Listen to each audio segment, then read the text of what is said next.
I've tried to find a nice quiet place outside. I thought it'd be nice to do some filming outdoors. Always love it when Bookpilled does that kind of thing. There's so many birds around right now. I'm going to read New World's Quarterly 2 and give my thoughts as I go through it, story by story. My plan is to fully embrace tangents and digressions, by the way, so if I see them all over the place, it's on purpose. A lot of names I recognise here. You can see them. Some new ones as well.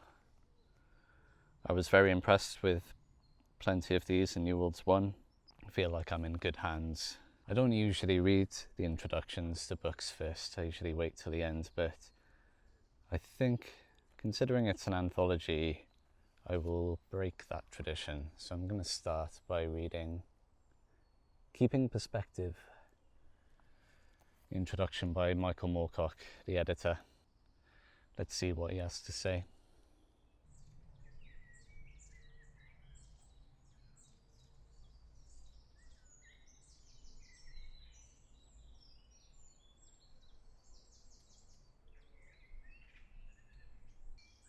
Yeah, that was good.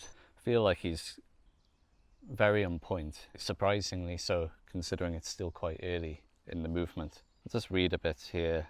The fact remains that this kind of fiction, call it SF, fantasy, satire or allegory, is written within the constrictions of what is at best a minor art form. It would be foolish to claim that it is more than that, and the problem now facing a few writers who began as reasonably conventional SF writers, then developed into writers of a more generalized kind of imaginative fiction, is that now even these restrictions are beginning to feel uncomfortable. The work these writers may produce in future will not be new wave SF or genre fiction of any kind. It will simply be fiction which may employ some of the techniques and subject matter they learn to use as SF writers. Such fiction, and at present virtually none exists, will not have a place in any SF publication, and therefore it will not be published as SF. The authors themselves would not expect it to be published as genre fiction, and if what they produce is not genre fiction, it would be well worth looking at, since the genre fiction of our Updikes, Vidals, Bellows, Baths, Drabbles, Barthelms, Roths, etc., is pretty much all we are offered these days. Zing. Ultimately, SF on the whole may become as degenerate a form as the modern social novel, but at present it is probably at the height of its variety, vitality, and for that matter, its popularity. Its best writers are as skilled, as original, as talented, and as intelligent as Green, Hammett, Chandler, and others who contributed to the heyday of the thriller of the 30s and 40s. When we look back in 20 years' time, it will be with nostalgic pleasure at the heyday of the SF story, and the only thing which will puzzle us is how people distinguished a new wave from an old wave. Yep, that is exactly what I'm doing, getting called out from the past by Moorcock there. Cheers, Mike. It wasn't long after this that Ballard started publishing books like High Rise and Crash, which are rarely labelled as science fiction, more likely to be called speculative fiction these days, that kind of thing. There is that term slipstream, which got bandied about a few decades ago, and I feel like it's probably best if we just forget that word ever existed. I think the only thing we could add in retrospect maybe is that this merger of genre fiction with literary fiction, which clearly has occurred over the past few decades, maybe has two broad lineages. One which possibly owes more to new wave science fiction, which is more transgressive or subversive. I think that found more of a home in the horror genre as time went on, and has drip fed into the literary field from there ever since. I'm thinking specifically of people like Brian Evanson, Kathy Koja, maybe. There's also the more just plain transgressive literary fiction, which feels like it's in the same ballpark as Ballards, Crash. I haven't read him, but Dennis Cooper feels like he's in that area. SF Ultra talks about the definition of science fiction being characters subjected to an experiment. which I really like. That still encompasses this kind of fiction I'm talking about. It's possibly more of a struggle to get stuff like that published these days. There are small presses that seem dedicated to doing that kind of work. I know Brian Evanson is published by, is it Coffee House Press? They seem like a small independent press dedicated to publishing interesting sort of work like that. And I read a book recently called How I Killed the Universal Man by Thomas Kendall.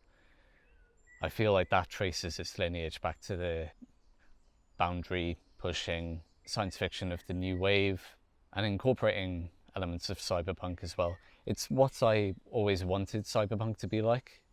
I was a bit disappointed with Gibson, to be honest. Definitely check out How I Killed the Universal Man if you want cyberpunk but with a bit more philosophy like Baudrillard and Heidegger. The other lineage of more literary science fiction, fantasy, are the more Waterstone's window books, like a couple of recent ones I keep seeing around Orbital and In Ascension, which I know very little about. These books tend to be bestsellers because secretly everyone wants to be reading science fiction and fantasy, I think, but they just need to be tricked into it sometimes, be told, don't worry, you know, not much exciting stuff will actually happen. Like, you'll be safe. It sounds like I'm having a go at that sort of thing, and I'm really not. I'm glad it exists, but I'm always a bit suspicious when a book is very heavily marketed, and that hype very often seems to have quite little to do with the content. I feel like that kind of fiction stems more from, say, the influence of someone like Ursula Le Guin, who I wouldn't describe as strictly new wave. She kind of skirted in and out of the boundaries of the movement. Her fiction is often an exercise in thoughtful understanding. She is using these more fantastical situations to outline her thoughts on particular subjects. I definitely have a lot of time for that kind of fiction, particularly Ursula Le Guin. I'm a big fan of Le Guin. One of my favourite books is The Dispossessed. That is one of her more complex and nuanced works. She can sometimes be quite obvious and does the thinking for you, which I'm less a fan of. I could be wrong, but I get the impression that these more literary works that feel like they're meant to be very palatable to your average Guardian reader, say, don't pack the same punch that Le Guin often does, because they never went through genre fiction like her. She did start out writing these quite fantastical planetary romances, which are really good. I really like City of Illusions and Planet of Exile, where she's having a bit more fun, you know. As a result, I think she always had a little bit of a liking for the sensational, which is always brushing against her work. It's interesting that Moorcock has such a good understanding of this movement, and he's clearly a good editor, but I haven't heard of many kind of new wavy books of his that are meant to be really good. I could just be really ill-informed there. I read one of his Elric books a while back and I really enjoyed it. It was super fun, but it wasn't necessarily very interesting, you know. It was very entertaining. I know he wrote a book about a guy who goes back in time and becomes Jesus, and I do want to read that just because it sounds funny, but I don't know if it's meant to be any good. Alright, I'm going to jump in now. I'm going in fairly blind here. First up, we got Monkey, Prue and Sal by Keith Roberts. Another great Roberts illustration there. I really liked The God House in New Worlds Quarterly 1, so I'm pretty excited to read this. Yeah, I'll catch you in a bit.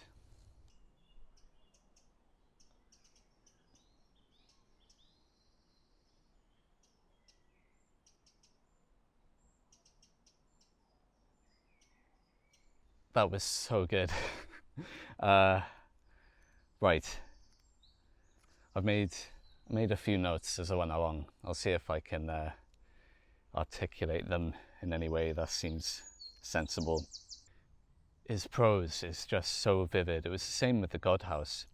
It's very, I guess, sensuous would be the word. He brings in all these smells and sights and textures, which is very immersive, particularly when he's talking about nature as well. It's just so engrossing. Again, there's this character who is driven by a relentless curiosity that takes them to a bad place.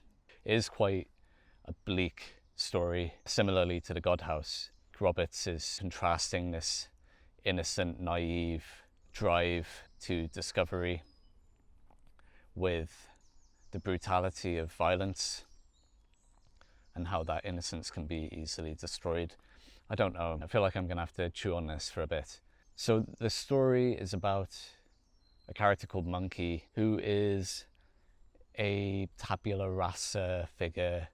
All he remembers is being put inside this truck, and the truck is getting dragged around the country by these characters, Prue and Sal, who are described like horses, but it becomes apparent they're people, they're women that have lost their ability to think.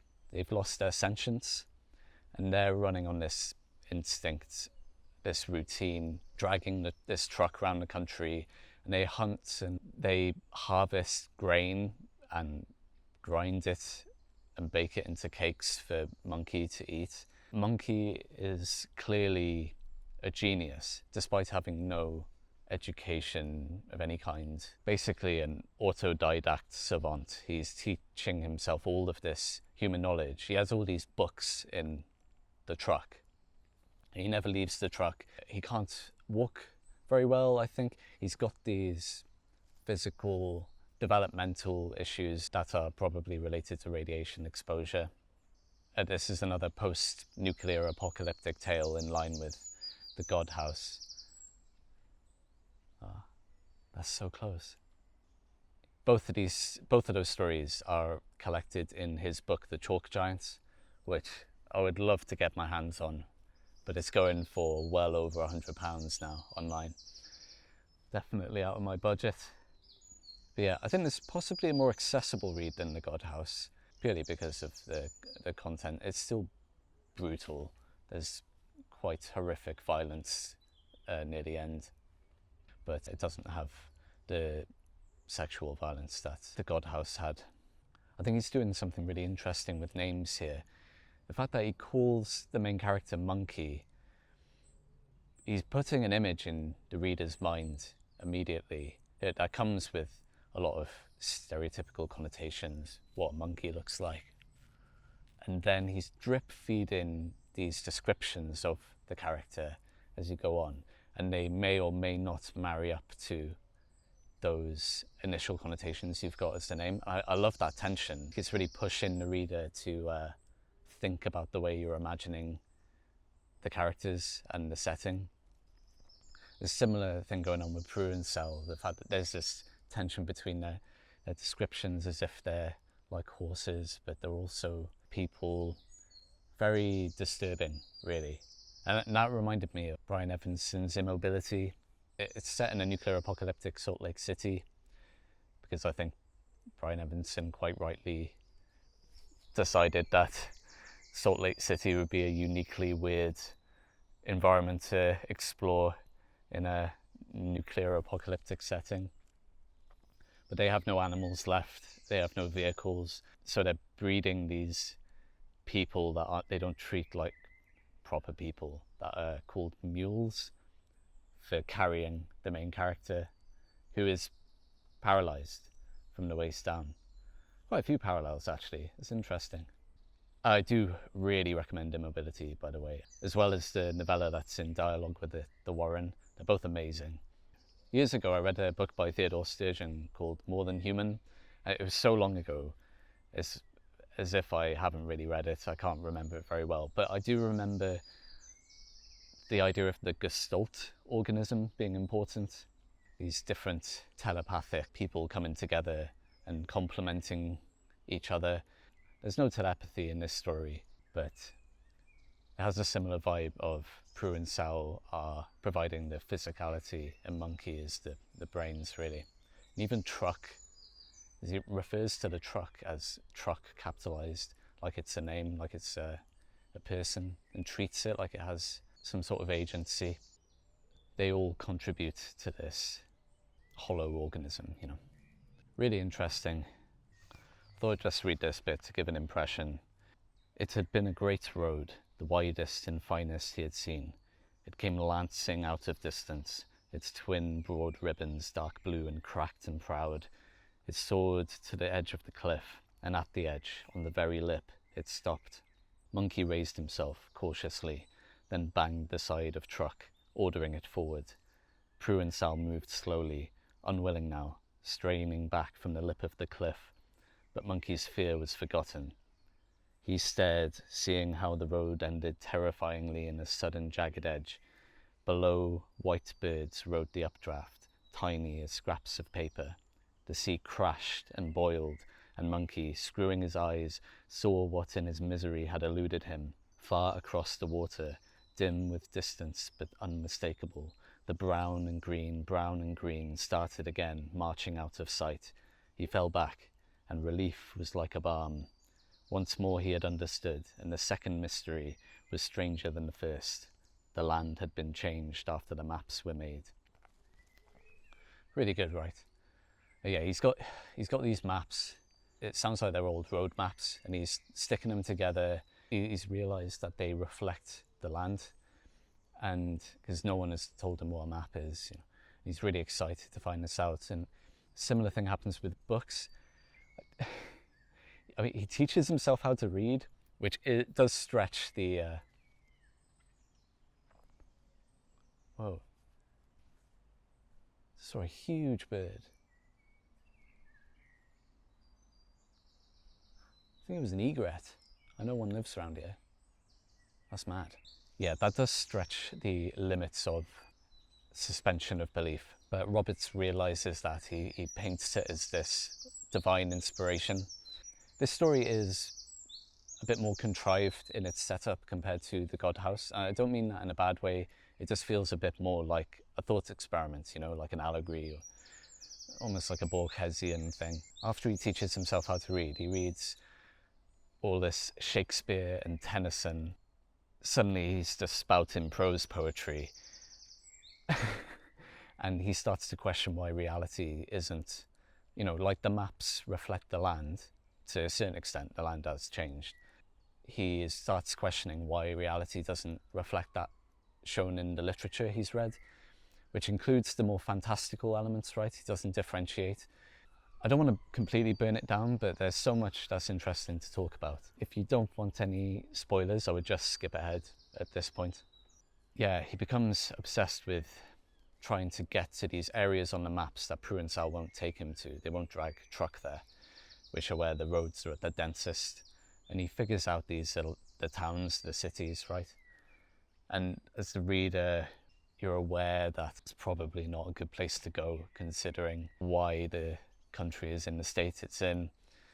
But he figures a way to trick Prue and Sal to get close, and then he detaches Truck and makes a rig to propel Truck by himself, and really badly injures himself, and he gets really sick with radiation poisoning. He gets in the town, which is a complete ruin, but he's so excited, right?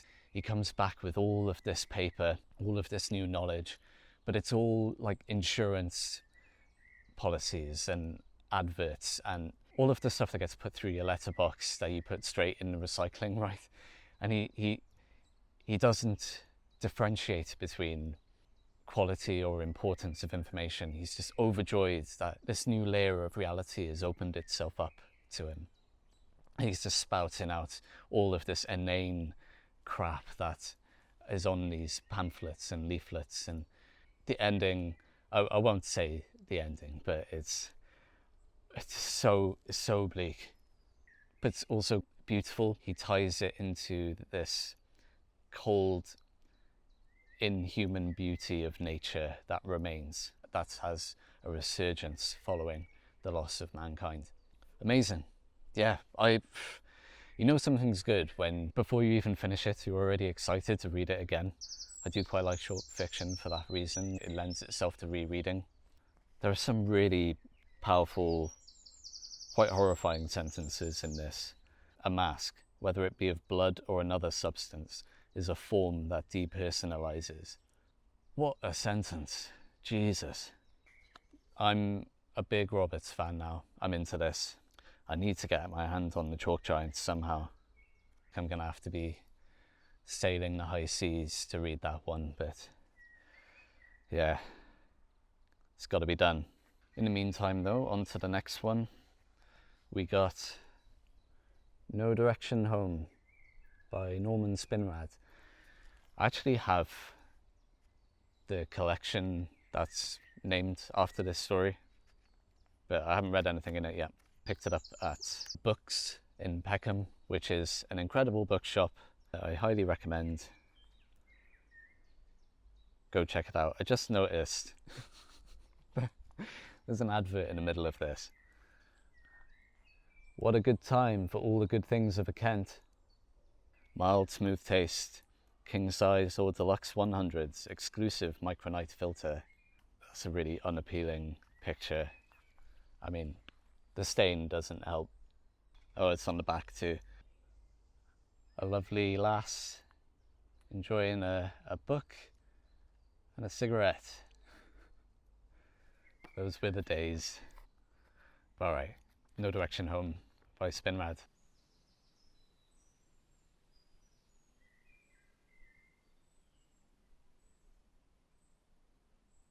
Yeah, that was alright. I like that.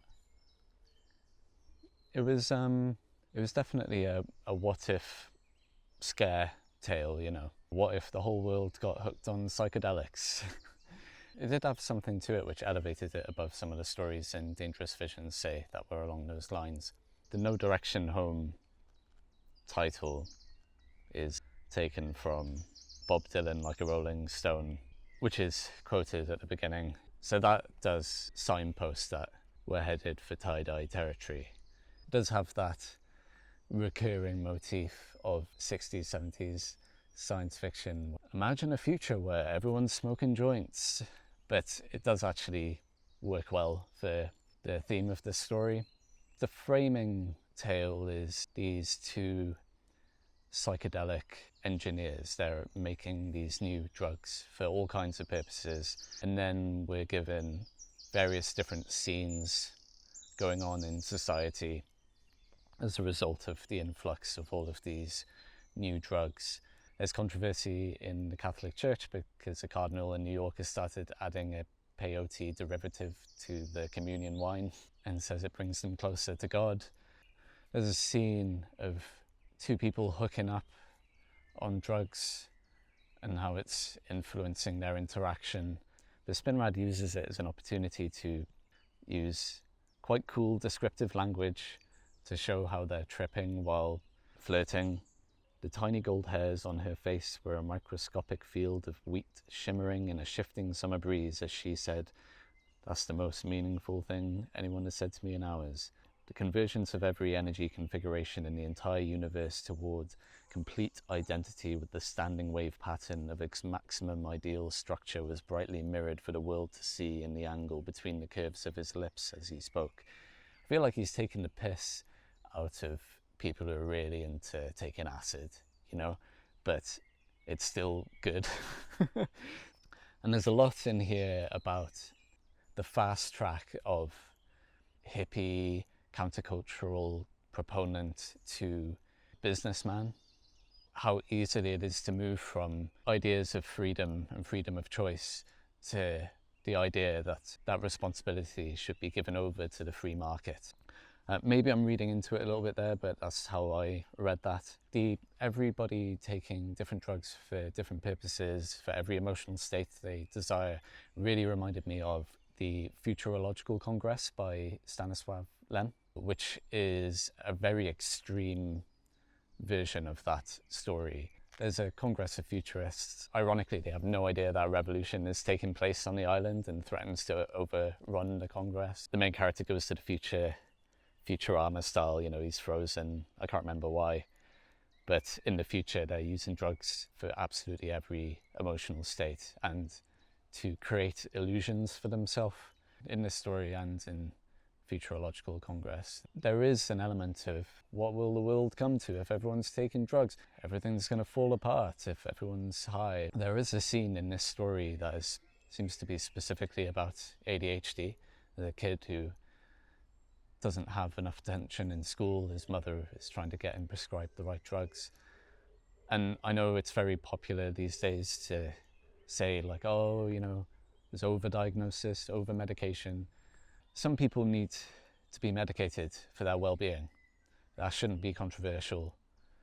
That should never be controversial. If a drug means you can get on with your life and be content when you weren't otherwise, that is absolutely fine and possibly completely necessary. I do think it's important that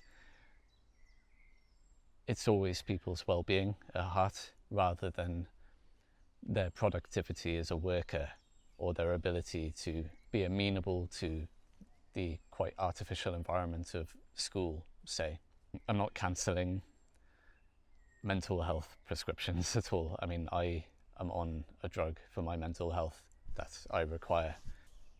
But there is that tension, right, of sometimes it feels like the priority isn't the patient's well-being, it's your productivity. There does seem to be an element sometimes of so many of us needing to be medicated because we are having to live and work in a system that treats us like garbage. So no wonder we're unhappy, you know. So I could understand if someone with ADHD didn't like this story for that reason, because it could easily be interpreted as not taking a health condition seriously. Not surprised that's the case in an early 70s science fiction story. But it's not that bad. It's fine. I did quite like this. It's that men talking about problem structure that is really prevalent in the golden age. But it's the new wave, so a couple of them aren't men. Groovy. The central message also seems to be that as a species, if we let the manipulation of our state of consciousness be floated on the free market, we could completely lose our anchor to reality as a result. Right, up next, The Meek by Woodrow. I think in the introduction, Moorcock said this is a more conventional science fiction story. So I'm fully expecting this one to not be my thing. But let's find out. The Meek, Woodrow.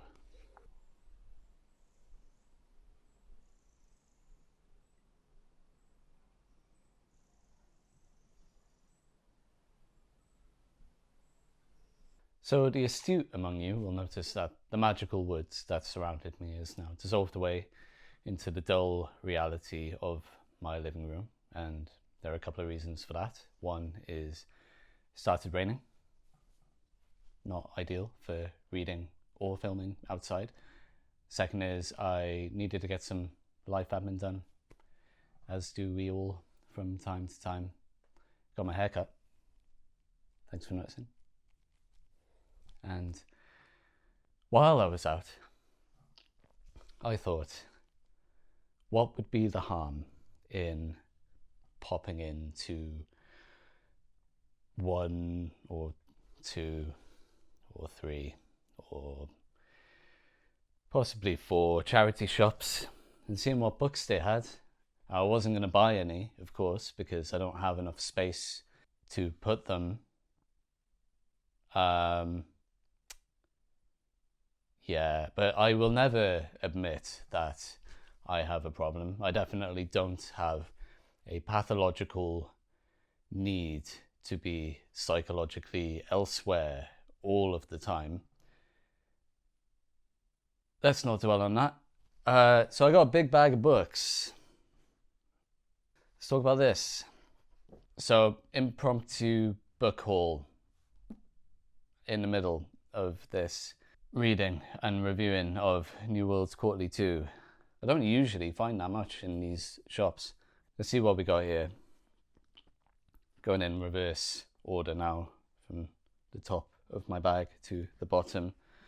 The last place I went in had a bunch of old fantasy books. I have been tempted recently to jump into some old schlocky fantasy. I'm not always that attracted by the Tolkien-esque stuff. I do tend towards the science fantasy, sword and sorcery, if I am going to read fantasy. But I think there's a lot out there to discover that's interesting in some way, or at least entertaining. You know, I don't always have to be challenged. Sometimes it's nice to read some schlocky stuff. We have books 1 and 3 of the Bitterbind series. Never heard of these. By Cecilia Dart Thornton. I mainly picked these up for their nice covers. It's lovely. That's alright. Oh, and Tanith Lee shout out on the back. I extend the plea, more. Well said. If Tanith Lee thinks it's good, I'm gonna check it out. The Ill-Made Mute and the Battle of Evernight.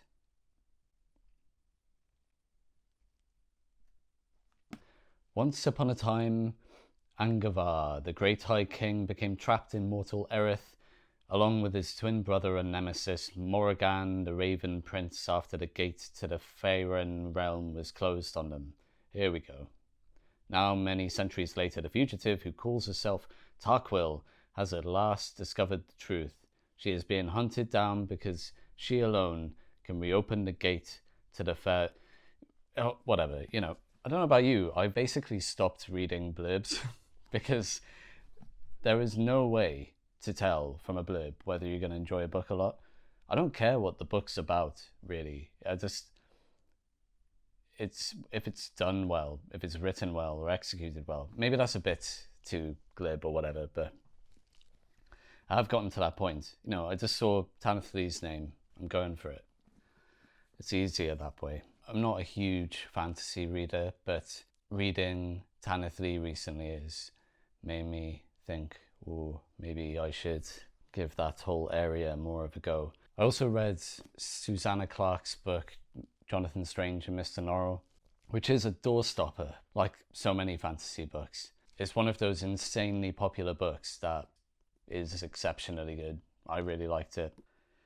So, you know, fantasy.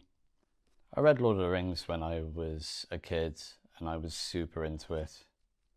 And then I just went on to read pretty much nothing but science fiction for no reason. Next, we have The Throne of Scone by Patricia Keneally.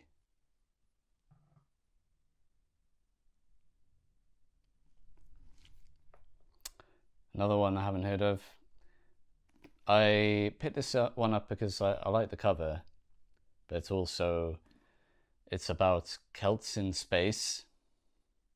So, yeah, I'm here for that. Terry Brooks, the Elf Queen of Shannara.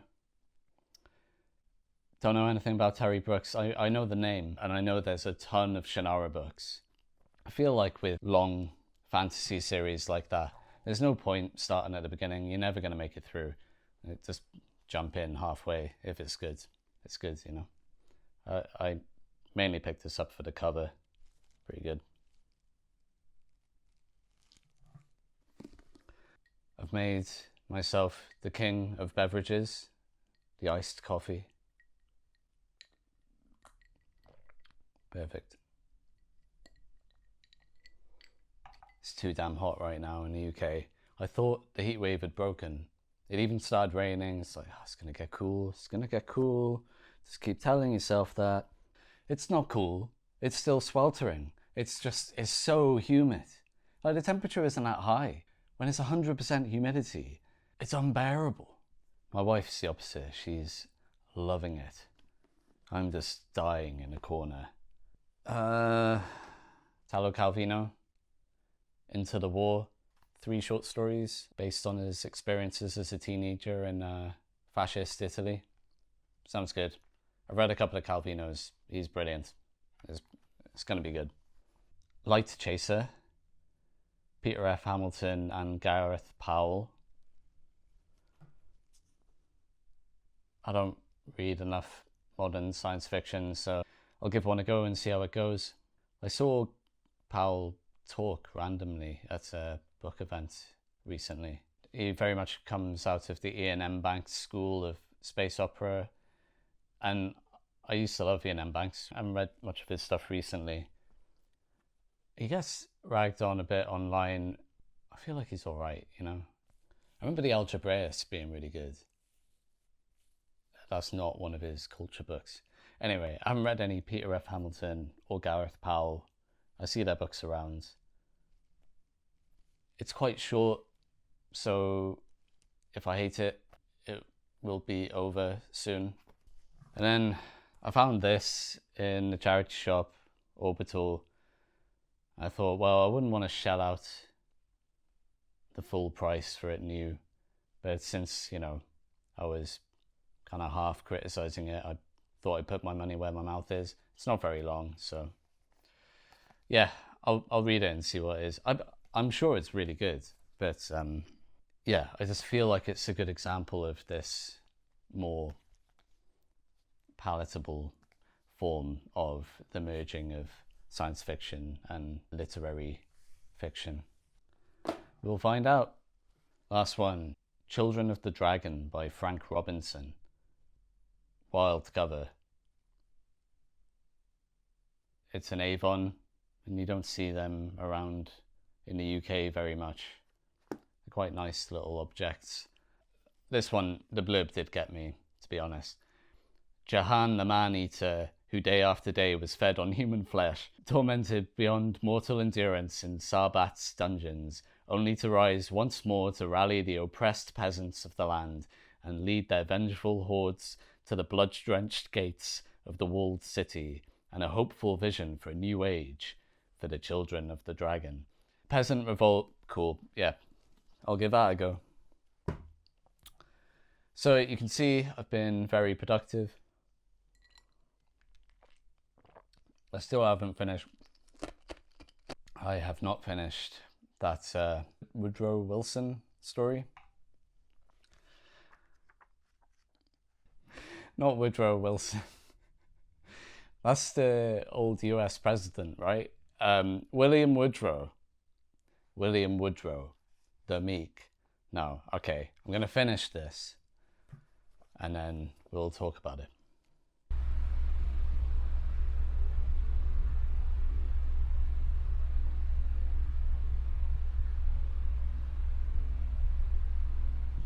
Okay, it's a whole new day.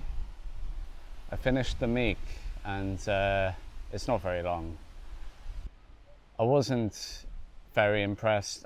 I think this is the first dud of the collection.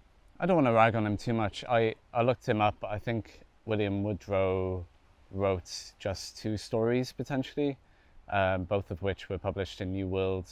It's not atrocious or anything. It didn't really do anything for me. The main character is this quite tediously self-important ecologist, but he's really a poet, and this cold dystopian future doesn't understand me. He gets sent to Antarctica because something weird has happened. The build-up was a bit off. I didn't really understand what was going on, and not in a good way. You know, usually I like to be disorientated. Instead, I was just confused in a bored way. The whole thing felt like he had a bunch of half thought out ideas and he strung them together into a story, but nothing quite came to fruition. I read a bit like it was written by someone who'd read Orwell's 1984 and thought that was the pinnacle of all fiction. The president keeps removing words from the dictionary.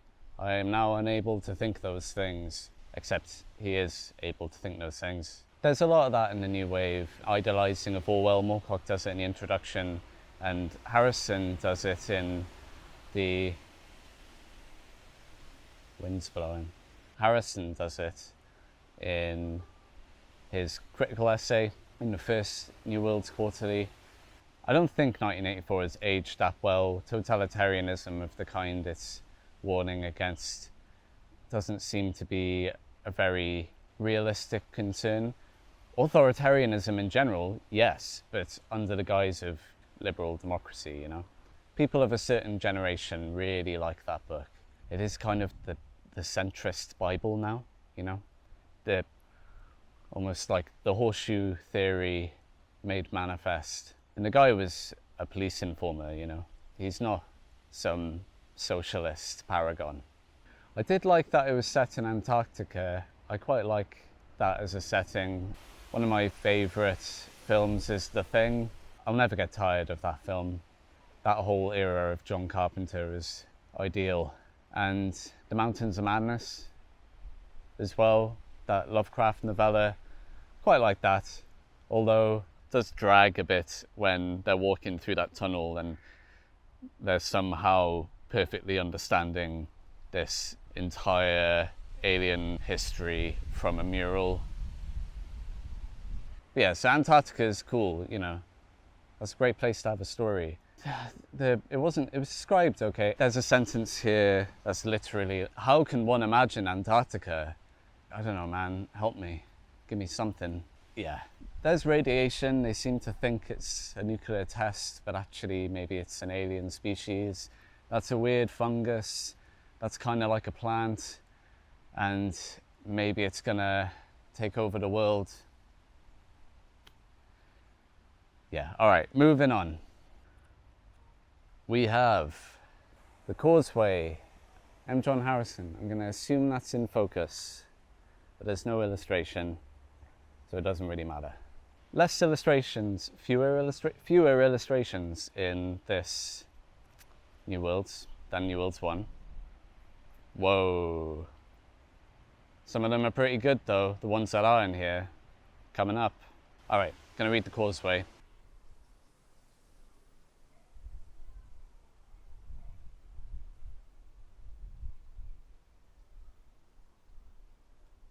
So I'd actually read that before in The Machine and Shaft 10, which is Harrison's early collection of short stories. The Causeway is really good.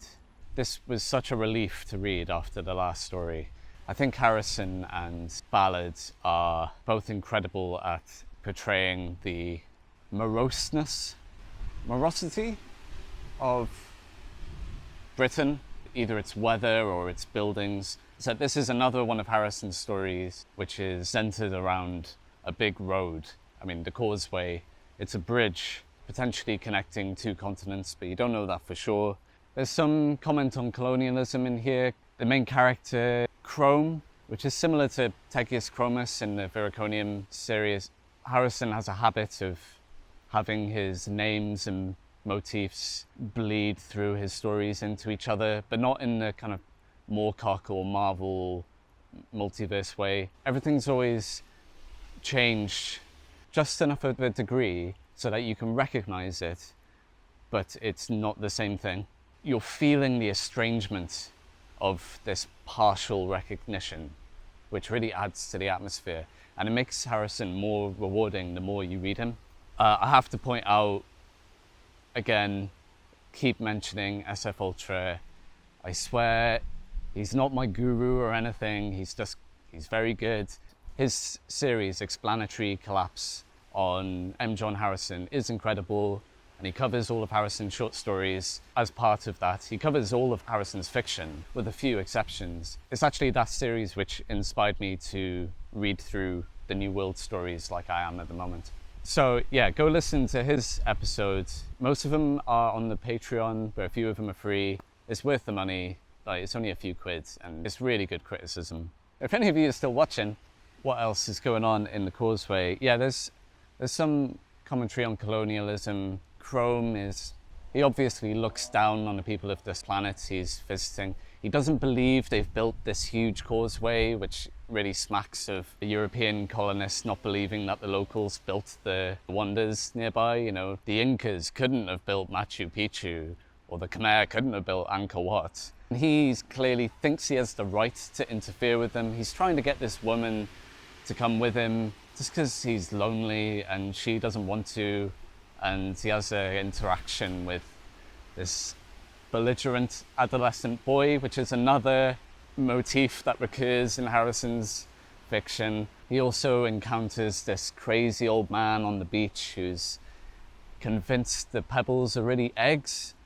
I just love stuff like that. Just have a character say a line which the old man is like, I know all about the bridge, I can tell you all about the bridge, and then he just starts talking about how the pebbles are really eggs. I love that. Personally, I hate it when I'm given a solid answer that explains everything. I want to be left hanging. I want to be able to think about it. I want the story to be turning over and over in my head as I go about my day afterwards. Harrison really gets that, and that's why I'm a big fan. The prose is so good. I think early on in his career, it's quite clear that Harrison's descriptive writing is already a highly honed skill. And as he develops, he develops better dialogue and character work. I feel like I could flick anywhere in this story and just read something that's great. Her expression was calm and contained, in repose despite a frame of damp, stringy hair. It recalled vividly the tired, bucolic fatalism of the elder villagers. She raised her arm briefly to wipe rain from the hollows of her cheeks, ignored him. She was entirely involved with walking. Her robe clung wetly to the small of her back, like the paint on a cheap Madonna. A village boy was walking at her left side, a big, graceless adolescent wearing bulky agricultural sabots. The back of his neck was red and soft. He kept reaching back there with blunt fingers to scratch at an incipient boil. Amazing, right? Something I really like about Harrison is he's as interested in ugliness as beauty, particularly the ugliness of the mundane and the quotidian. You know, people just living their lives, and I don't know what it is that's really satisfying about that. I like that he's not glorifying the peasant life, or I don't know. I mean, this is all tied in with Crumb's superiority as well, but I've noticed it in Harrison's other fiction. He does tend to look head on at the squalor of everyday human life, which is cool. I also love that in the opening, he's talking to the woman and she sweeps her arm vaguely across an arc of the sky, pointing at the stars and saying, go back where you came from. And he thinks the heavy stars. Surely she doesn't think I come from there. And I just like that. It's quite a little backhand to a lot of the golden age and beyond. These science fiction authors who like to use the famous names of these big bright stars in the night sky, you know, Canopus, Acheron, is that one? Achenar, Rigel, Betelgeuse. Because they're bright and easily visible, and that's why they're famous, they're too big to support life. And this is a really small gripe I have with science fiction. I don't care if science fiction's accurate. I'm not trying to find all the problems in how something would work out. Most of the science fiction I like is entirely implausible. But I do think there's something that's lost when the science is overly simplified. I think Harrison sees that and he's like, what are you doing? It reminds me of Gabriel Garcia Marquez complaining about people using the names of plants and flowers that sounded poetic rather than ones that would make sense in a particular situation. Settling the World is another story that is concerned with God is a giant beetle that's found on the far side of the moon and built a huge motorway from London to Birmingham. In the mid-60s, the 4th and the 7 bridges were constructed, and you know, these great big bridges spanning quite large expanses of water in the UK. And the M1 opened in '59, I think, and then throughout the 60s you just got this huge expansion of motorway construction throughout the UK, particularly England,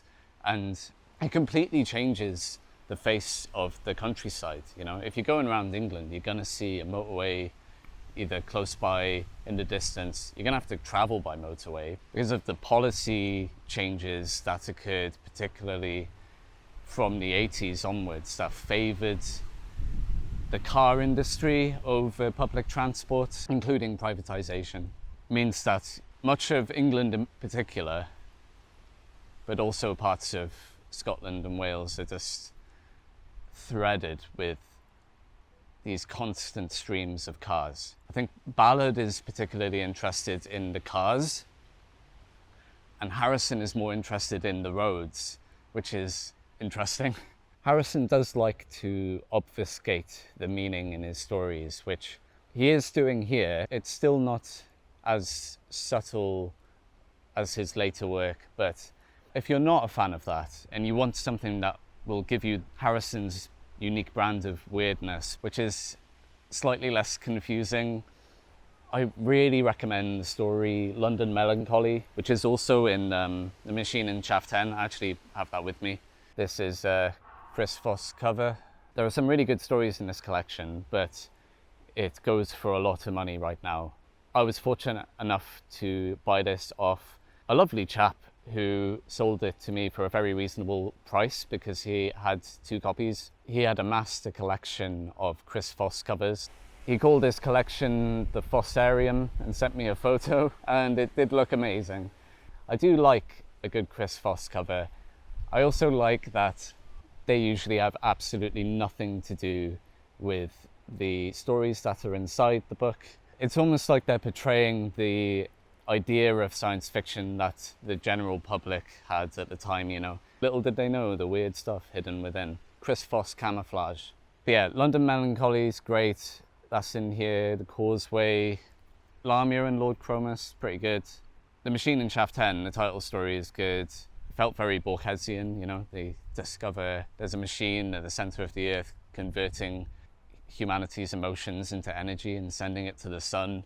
It's quite a on-the-nose allegory for ideology. Harrison has this anti-ideology thing, which I'm a bit conflicted about. I think we are always embedded within ideology, whether we like it or not.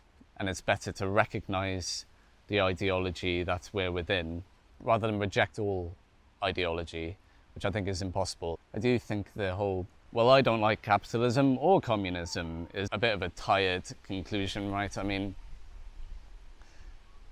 one is definitely better than the other, I'm sorry. Even if the other was really state capitalism or whatever, but if you can afford to pay your rent, I want to live in that society. That said, it's not Harrison's best collection of short stories, so if you want a physical copy of a short story collection of his, I recommend trying to get hold of Things That Never Happen. Settling the World, which collects The Causeway and Settling the World, the title story, is a more recent collection that has Harrison's early and late career, but not the middle career short fiction that appears in Things That Never Happen. So getting those two would cover most of Harrison's short fiction. London Melancholy actually only appears in Machine in Shaft 10. So sorry for saying you should check out a story that only exists in a really rare collection. But the whole thing is on Internet Archive, so go check it out there for free.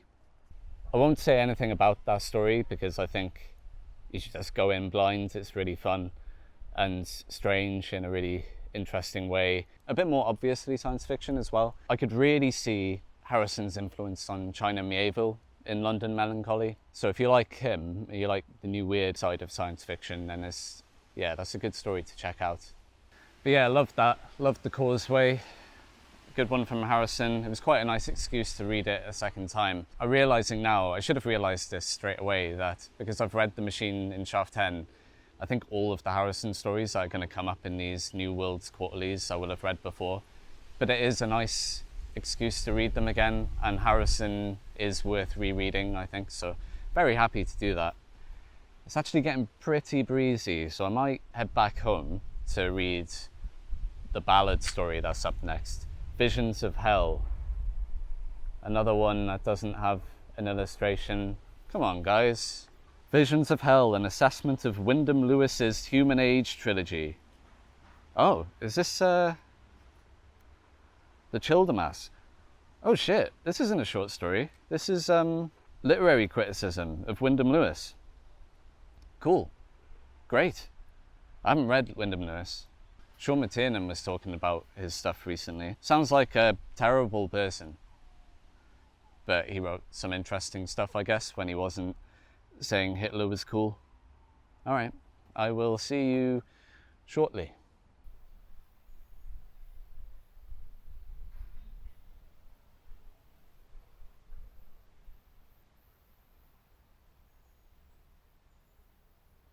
The opening to this review is great.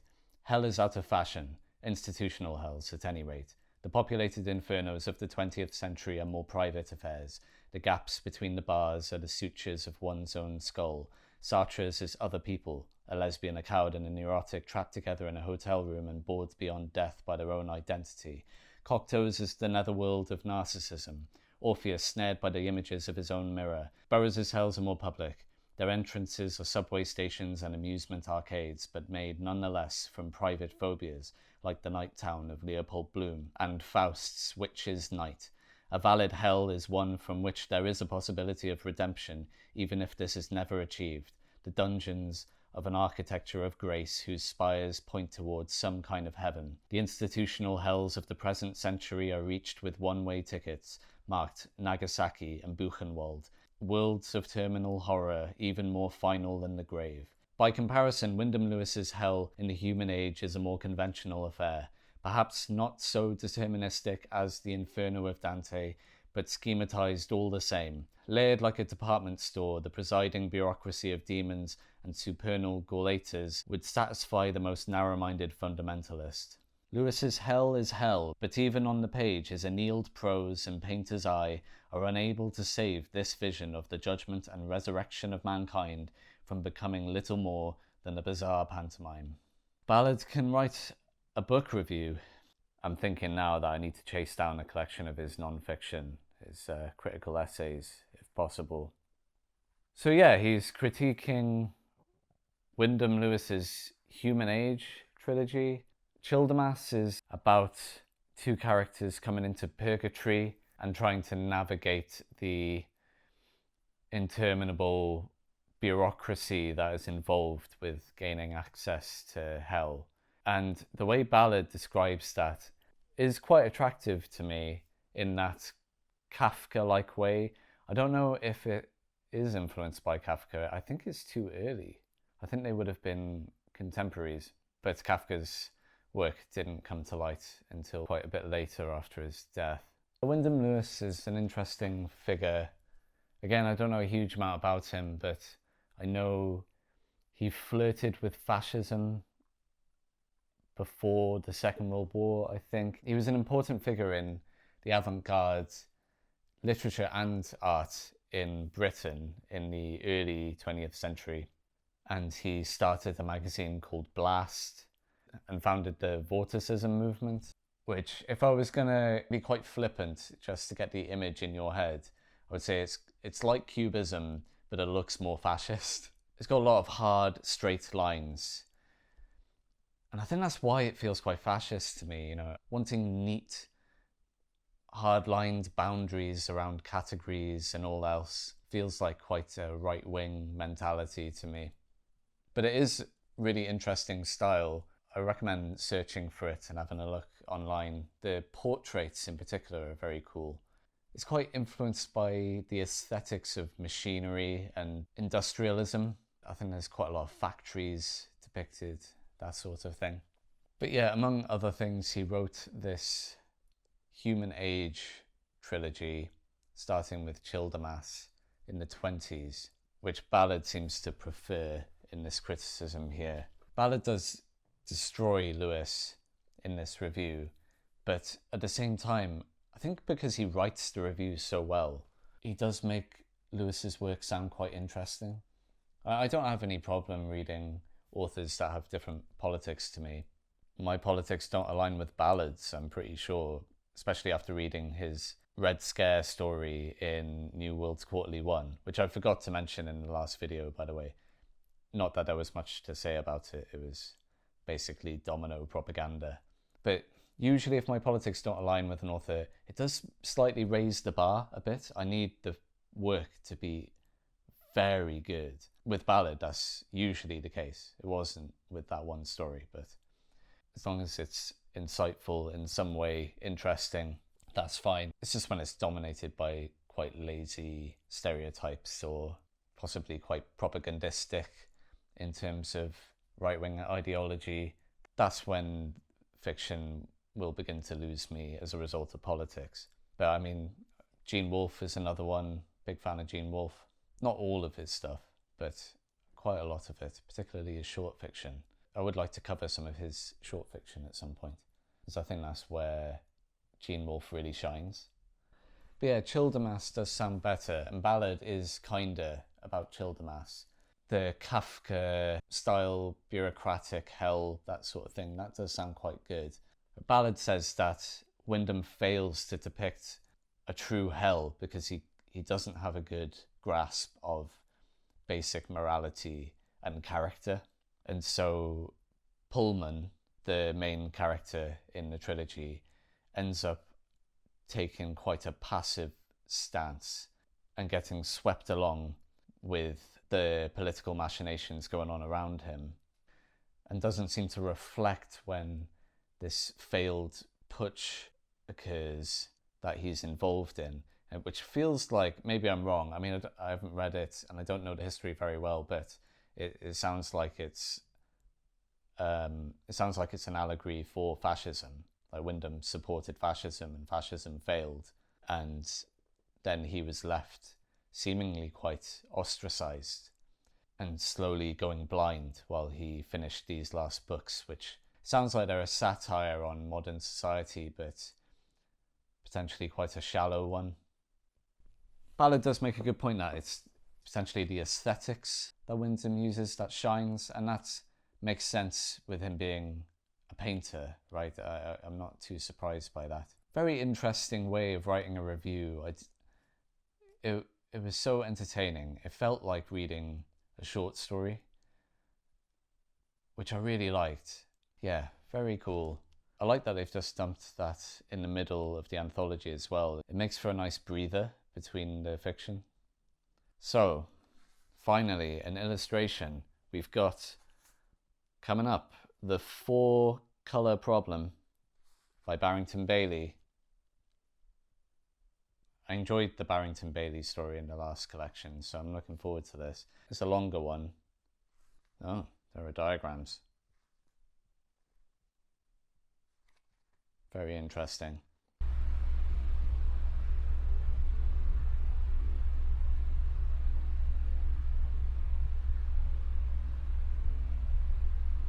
Okay, The 4-Colour Problem is wild. That is far more out there than I was expecting. Very cool. Wasn't always necessarily enjoyable, but it's definitely something. I think the shortest way I can explain it is Barrington Bayley has constructed a William Burroughs shaped bomb and detonated it in the heart of Golden Age territory, and the story is the resulting debris pattern. It's nuts. It's absolutely nuts. I thought I was getting like a homework story, you know, because it's called The 4-Colour Problem. So the 4-colour theorem is a thing in maths that says you only need a max of 4 colours to fill in every country on a map, so that no 2 countries that border each other will be the same colour. It's like a curiosity. It doesn't really have any practical applications, apart from maybe selection of frequencies from transmission towers. It's mainly just a puzzle that was floating around in maths for the better part of a century. It was posited in the 19th century. Lots of people tried to prove it. I think in the middle of the 20th century, lots of amateur proofs appeared, and not all of them were taken very seriously. So Barrington Bayley takes this problem and puts it at the center of this story and has a load of other stuff just orbit it. There's so much here. It all tangentially relates to the 4-colour problem, but in more of a metaphorical way. It's full of maths metaphors. It goes on these long metaphysical ramblings. A lot of it is quite difficult to read, and it's punctuated with this sort of hyper-violent wackiness that my cultural touch point for this is Super Jail. Did anyone see that cartoon? So much going on, random violence, semi-comedic, you know. It's the same in the Futurological Congress by Lem. There's that kind of wacky violence, and my tolerance for wackiness isn't super high, but if it's hyper-violent, for some reason it's a lot higher. I don't know what that says about me. Probably nothing good, but yeah, I don't mind it. It's quite fun. There's a lot of William Burroughs stuff going on here, and he cites him a couple of times. He's definitely stating that he's doing William Burroughs, you know. I think he's doing a cut-up thing as well. There are these sections where the sentences are separated by M-dashes, and they have the feel of being shuffled around. I think he's letting the results of these cut-up sections guide where he goes next. It's quite interesting. I haven't read too much of that sort of thing. I haven't read much of Burroughs, to be honest. And he seems to loom over the new wave. But yeah, wild story. Yeah.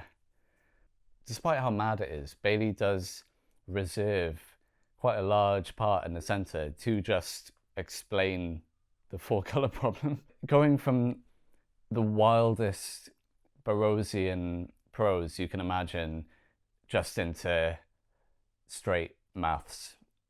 Like, this is how it works. It is quite an interesting problem because it seems like it would have quite an intuitive proof. That's the issue. Four colors seems to be all you need to color in any map, not just a world map. You know, it could be counties of the UK or any planar map, but it's surprisingly difficult to prove. What's mad is 5 years after this story was published, it was proved. It was brute forced in the end using a computer, and computers are quite a big part of this story as well. So it's really interesting historically as well. Little factoid that I found out, there was the first ever mathematical proof to use a computer, and it was super controversial, as I'm sure you can imagine. But yeah, he talks about addiction as a metaphysical force driving the universe, and consciousness as vectors, and society being an oven that bakes virtual images into people's brains, which feels like a Jungian thing. He was talking about Jung in his story in New Worlds Quarterly 1, so I think maybe that's an interest of Bayley's. And he links the four-color problem to this strange metaphysics he's weaving by talking about topology being a force of control. The US government is moving to exploit these new territories on Earth that have been discovered by a satellite mapping. There seems to be some sort of strange topology to the Earth that hasn't been recognized before. And mathematicians have taken over the White House, and the whole exploitation of this new land starts being used as an excuse to solve the four-color problem. The military start using Kabbalistic doctrine and tarot to map the universe. And I'm not going to pretend to understand half of what was going on in this story. I'm not sure if it is possible to understand it fully. I think it's meant to blow your mind, you know. There is an element of experimentation as throwing in every ingredient into the soup and seeing what comes out, and it is too much, but it's also kind of great. Some of the longer passages on this bizarre metaphysics Bayley is constructing could possibly have been trimmed, and the ideas could have naturally just popped up among the vignettes of the story, but I'm not going to be overly critical about that. This is an experiment, and he is throwing everything at the wall and seeing what sticks, and some of it is really good. It's not meant to be a polished, finished object, you know. Also, Bayley loves the C word, which I'm quite a big fan of. Although there is some weird sex stuff here. A lot of far out, man, sex is cool, you know? Or sex as a mystical force. And I'm not as big a fan of that, but it was the 70s. So yeah, I like that. Each story I read by Bayley just makes me want to read him more.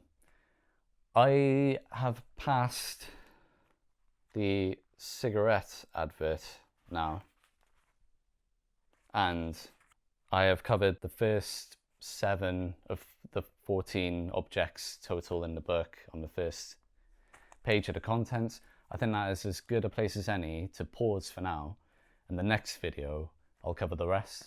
I hope this has all made some sort of sense. I feel like I've been quite all over the place, but I'm really enjoying New Worlds Quarterly 2 so far. There's only one story I haven't really enjoyed, and I didn't hate that one. It was fine, you know? The quality is so high. So yeah, gonna finish this. Already completely destroyed this. It's not gonna stand up to too much more punishment. The real question that these videos are gonna answer is, will any of these new quarterlies survive my reading? Stay tuned to find out. But yeah, thanks for watching.